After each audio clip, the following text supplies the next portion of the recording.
My name is Summer, and I served 8 years in the U.S. Navy as a photographer and videographer.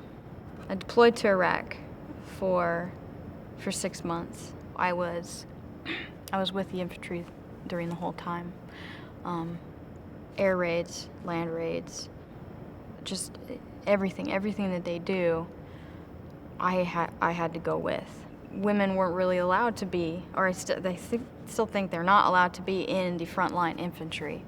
But I was the combat cameraman assigned to them, and it just so happens that I was a girl. And what's always hard in that situation is you walk in the door and you're instantly sized up and judged. Oh, there's a girl, dead weight. It's just like that. They quickly realize that that's not me. That's definitely not me. And the challenge for me was not just keeping up, but stepping my game up to not let those limitations hinder them. I would go out to forward operating bases and stay for a couple weeks at a time to really, to build that relationship with them and to kind of challenge that stigma that a cameraman just comes to take their pictures and then they go. They don't really know. They don't really have a taste. As a result, I did see quite a bit. And at the time, you see the things, it's your job. It's what you do. As the months went on and things just kept piling and piling and piling, I guess there needed to be a breaking point.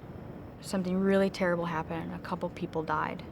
And it was when they came back, it was an ugly scene that they brought back. And one of my teammates was out there with them. And she came back with some footage that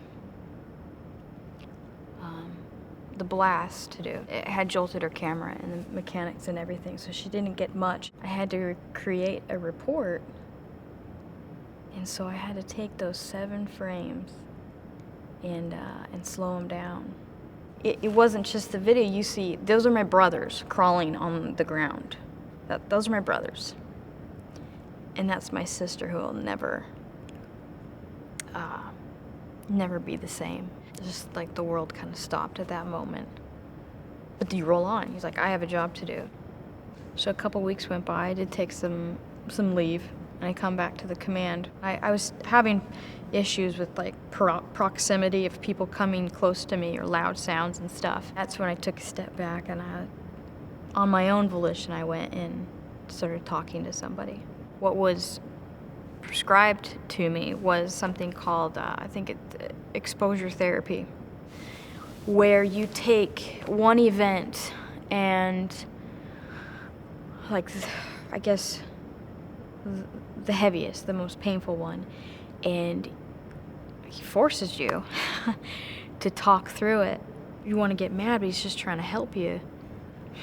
I wanted so much to feel again that I was willing to do whatever it would take to do it.